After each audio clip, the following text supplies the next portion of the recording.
If you walk through the streets of Munich or Frankfurt today, everything looks normal. The cafes are full, the cars are expensive, and the trains? Well, the trains are late, but the country still feels rich. But this is an illusion. It is the lingering warmth of a sun that has already set.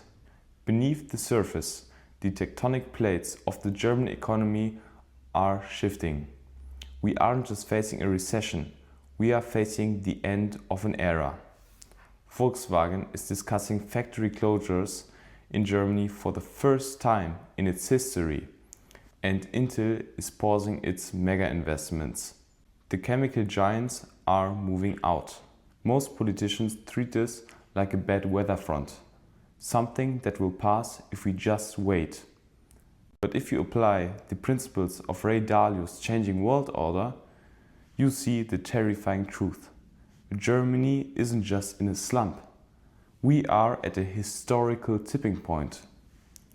To understand why, we have to look at the machine that generated our wealth for the last 30 years. It was built on a trinity of luck. First, cheap security. We outsourced our defense to the US, spending almost nothing on our own military. Second, cheap energy. We built our entire heavy industry on infinite cheap gas from Russia. Third one, easy growth. We exported everything we built to China. Today, in 2026, all three pillars have collapsed simultaneously. Russian gas is gone. The US is demanding us to pay for our own defense. In China, they aren't our customers anymore, but our biggest rival. According to the big cycle, Germany has transitioned from phase 3, the peak of peace and prosperity, into phase 5, the phase of financial distress and internal conflict. In this video, we are going to perform a forensic autopsy of the German model, based on some of the 8 core determinants of power. We will look at the data without ideology, just realpolitik, to answer one question. Is this the inevitable decline of a superpower, or can we trigger a second rise? Let's start with the engine room. Why is the Made in Germany model suddenly failing? The numbers don't lie. While the US economy has grown significantly, the German is stagnant. We saw a recession in 2023 and 2024. For 2025, the forecast is a pathetic 0.2% growth. We are trapped in zero growth. Why? Determinant 1. Cost competitiveness. Ray Dalio teaches us that empires decline when they become too expensive. Success breeds expensive habits. Since 2018, the unit labor costs in Germany surged by 18%. We used to be competitive because of our high wages matched our incredible productivity. But now the productivity isn't keeping up with the costs. Let's look at the canary in the coal mine, the chemical industry. This sector is the foundation of everything, from toothpaste to car tires. Germany's chemical industry was built on a simple bet. We bought Russian gas cheap, turned it into high-value chemicals and sold them expensive. With that gas gone, energy costs are permanently higher than in the US or Middle East. This leads to deindustrialization. This isn't just a buzzword. When BASF says they are cutting jobs in Germany to build a plant in China for 10 billion euros, that value creation is gone forever. It creates a domino effect. If the chemical plants leave, the suppliers leave. If the suppliers leave, the logistics companies suffer. It's a downward spiral. But it's not just cost. It's about what we are building. Germany fell into the efficiency trap. We spent the last 20 years perfecting the internal combustion engine. We made it 1% more efficient every year. But while we were polishing pistons, The world moved on to software and batteries. Now, Chinese competitors like BYD or Xiaomi aren't just cheaper, they are technologically equal or superior in the EV space. Germany is fighting the last war with weapons of yesterday. You can fix a factory, you can fix a budget, but what happens when the people, the raw material of a nation, are failing? Determinant 2. Education. Ray Dalio identifies education as the leading indicator. It predicts the future by about 20 years. If education rises today, the economy rises in 2046. If it falls, well, look at the chart. The latest PISA results were a shock. They showed the worst performance by German students ever measured. Nearly 30% of 15-year-olds fail to meet basic standards in mathematics. Think about that. In a country that has no oil, no gold, and no diamonds, our only resource is engineering brains. If 1/3 of our youth cannot do basic math, we are eroding our capital stock. This feeds into the patent paradox. You will often hear politicians say, but Germany is still second in the world for patents. That is true. But look closely at those patents. They are for mechanical engineering, better pumps, better gears. We are missing the technologies of the future, like AI or quantum computing. We research, but the Americans or the Chinese monetize. And who's going to do the work? Germany is facing a demographic cliff. By 2035, the working age population will shrink by up to 7 million people. This brings to the most controversial topic: migration. In realpolitik, we need to distinguish between humanitarian migration and economic migration. We have accepted millions of people on humanitarian grounds.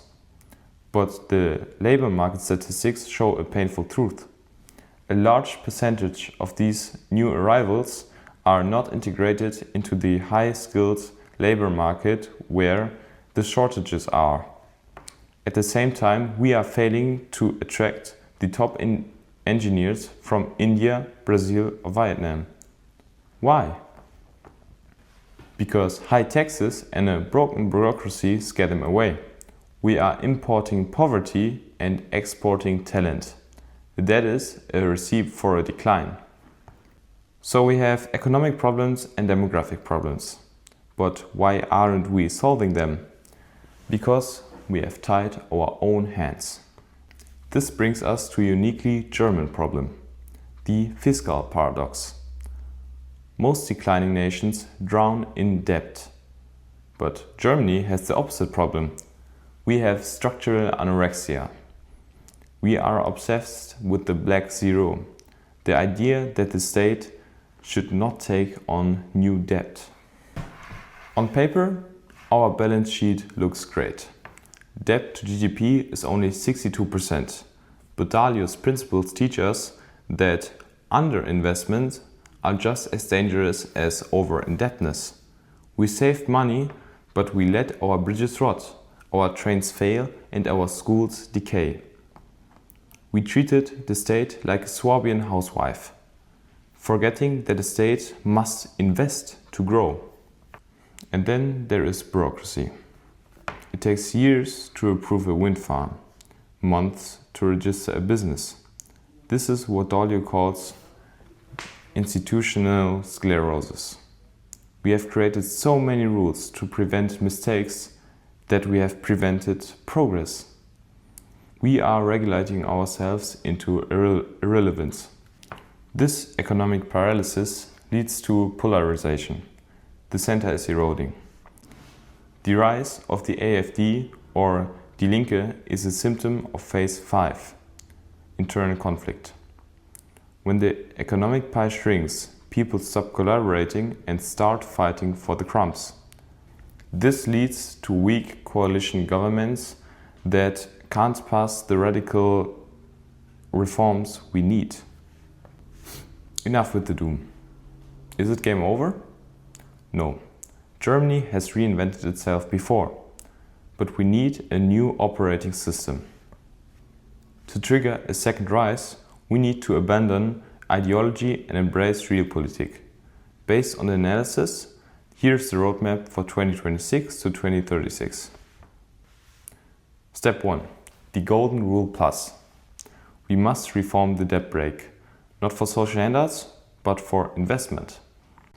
We need a 500 billion euros Germany fund, exclusively for infrastructure, energy grids and AI compute power. Debt used for productive assets creates growth that pays the debt. That is good debt. Step 2. Innovation transfer. We need to deregulate radically. We should create innovation zones around our top universities like Munich or Aachen. In these zones, tax-free for 5 years of deep tech startups. No bureaucracy. Turn our research into products here, not in the Silicon Valley. Now, critics will say, won't big corporations just abuse these zones to dodge taxes? That is a valid risk. We have seen this with patent box schemes in other countries. Realpolitik means we need safeguards. These benefits must be tied to real job creation and research and development spend in Germany. If you just move your mailbox to Munich, you get nothing. But if you hire 50 AI engineers, you get the tax break. We need targeted incentives, not a free-for-all for hedge funds. Step 3. Energy sovereignty. Ideology must leave the room. Industry needs capped electricity prices, say 6 cents per kilowatt hour, to survive. We need a pragmatic mix. Massive renewables, yes, but backed by a hydrogen core and flexible gas backups. Without cheap energy, there is no industry. Step 4. The talent offensive and the family bonus. We need to stop lying to ourselves. We need workers, but we need the right workers. First, strict labor migration. We need a point system modeled after Canada. You get in if you have the skills we need. And we must enforce our laws. Humanitarian protection is temporary. Labor migration is for professionals. Mixing them destroys social acceptance. Second, we must fix our internal demographics. Look at Poland. They introduced zero income tax policy for large families. In Germany, having children is often a poverty risk. We need a radical family splitting model. If you have children, your tax burden should drop significantly. We need to incentivize the next generation, not tax them into existence. So what happens next? My research identifies 3 scenarios for 2030. Scenario 1 is Roman stagnation. We keep our debt brake and we keep our bureaucracy. Germany becomes a museum. Nice to visit, but economically irrelevant. A slow, maybe comfortable decline. Scenario 2 is fragmentation. Political polarization paralyzes the government. External shocks, like a trade war, break our export model completely. This is the chaos scenario. Scenario 3 is the second rise. We wake up. We embrace the force of evolution. We invest, we modernize, and we leverage our hidden strengths, our rule of law, our engineers, and our stability. Ray Dalio says the future will be radically different from the past. Germany has reinvented itself before. We did it after 1945 and we did it after 1990. We are at crossroads again. The era of autopilot is over. We need to take the wheel. This is what realpolitik demands, not wishful thinking, but cold, hard strategy. Thanks for watching.